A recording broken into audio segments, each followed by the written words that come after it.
Beyond the lizards, lions, and Kililo birds, the event leading to the just concluded governorship election in Edo State, which should ideally be shaped by debates about developmental issues and how to broaden social opportunities to the people of Edo State, became for some actors a devotion to trivial matters of lizards challenging lions, of boozing mosquitoes and political recriminations. Even Patrick Obehibon of the land of Igodomigodo, which have been impressed with the rich content of linguistic grandiloquence on display. And talking of mosquitoes, lizards, and lions, we have always known that mosquitoes have the capacity to cause collateral damage. But if there is any takeaway, and perhaps it in, from the elections for politicians, it is the some fables may not be fables after all. If the pitiable sight of almighty lions sprawling on the floor from the deadly jabs of mere lizards serves any useful lesson. On a brighter note, there were several videos that surfaced during the build up to the election. Some hilarious, some full of histrionics, hubris, and hot air. Yet there is a particular video that will not fail to catch the attention of any music lover, that of some very popular boys in Benin who clearly possess the gift of music but not the discipline to excel in it. Piping sublime, Edo music with so much dexterity and euphoria that anyone could, at first glance, have dubbed them as Osayemore boys until you realize it is an unholy gathering.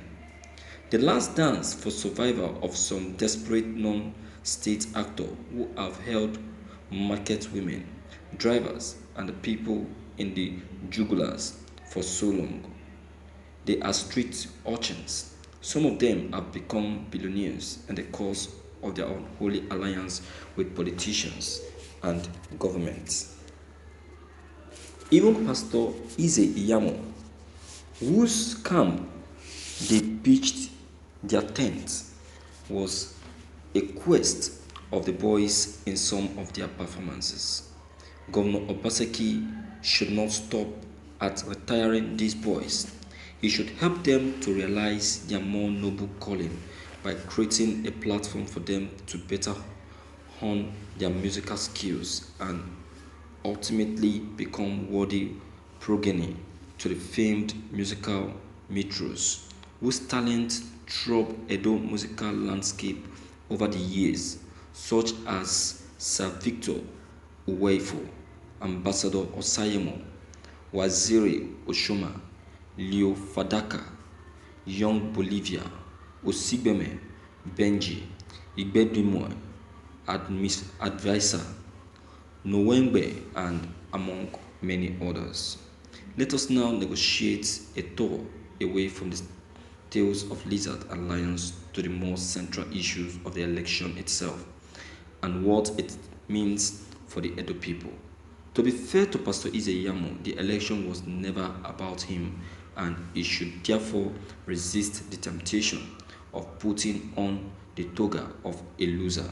Neither should he feel the urge to seek judicial intervention, even when such is recognized as his inalienable right to exercise the outcome of the election, bears more credence to POI's association than his character. Some will argue that character defines association, but not in all cases.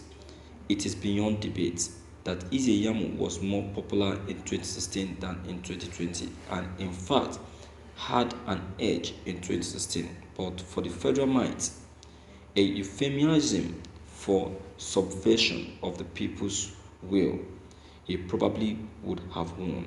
Rather, the election should be seen as a referendum against Kililoism, the practice by a mythical Kililo bird went on flying in a backward direction, either because it didn't care or was acutely unaware of what it was going, but was awfully interested in where it had been. It was an unambiguous message to mortals who assumed extraterrestrial character and feigned the appearance of direct conversation with God, and therefore arrogated to themselves the sole entitlement to the dispensation of political fortune at their pleasure. The rejection of a political sect whose idea of politics is essentially predatory, devoid of moral conscience. They are in all the political parties. Thank you for listening to this news. My viewers, what do you think that this uh, this poetic and adage article is trying to portray or is trying to pass? What message do you think is trying to pass to us? It's very easy. He's trying to tell Izeyamo that he should let go. He should let go. The Edo election has come and gone. What he is feeling concerning the free and fair election is not what actually happened. That is what the details, the article is trying to pass to him. The election was free and fair. The fact still remains that the people that killed him in 2020 are the people that killed him in 2016 when he contested as a governor under the platform of PDP. And mind you, his popularity in 2016 was more than 2020 because there was a little weakness due to the revealing of his past, which was actually caused by his supporters, probably Adams Oshomole. She see that. So he should just let go. He should accept his fate and move on, and accept what the election in Edo State has produced, and focus on what the future holds for him. You understand?